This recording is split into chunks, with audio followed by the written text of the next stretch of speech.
শাপলাকলি যুক্ত হল ইসির প্রতীক তালিকায় এ ঘোষণার মধ্য দিয়ে যেন শেষ হল এক দীর্ঘ প্রতীক্ষা আর শুরু হল নতুন এক রাজনৈতিক যাত্রার অধ্যায়।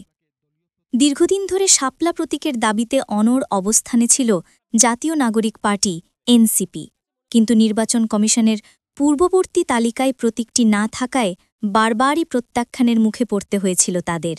একসময় ইসির কর্মকর্তারা পর্যন্ত স্পষ্ট করে বলেছিলেন, শাপলা প্রতীক দেওয়া সম্ভব নয়, কারণ তালিকায় নেই। তবু পিছু হটেনি এনসিপি। দৃঢ় কণ্ঠে তারা জানিয়েছিল, যেহেতু আইনগত বাধা নেই, তাই শাপলা প্রতীক তারা আদায় করবেই। ঠিক সেই আত্মবিশ্বাস, সেই অদম্য প্রয়াসের ফলই যেন দেখা গেল বৃহস্পতিবার।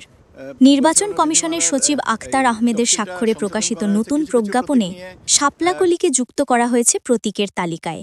এই তালিকায় সংযোজন ও বিয়োজন হয়েছে আরও বেশ কিছু প্রতীকেরও।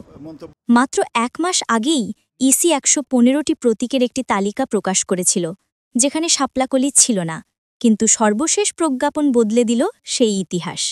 এনসিপির কাছে এটি শুধু একটি প্রতীক নয়, এটি তাদের আন্দোলনের প্রতিচ্ছবি, তাদের অধ্যবসায়ের প্রতিদান। শাপলাকলি এখন শুধু একটি প্রতীক নয়, বরং নতুন আশার প্রতীক হয়ে উঠেছে জাতীয় নাগরিক পার্টির জন্য।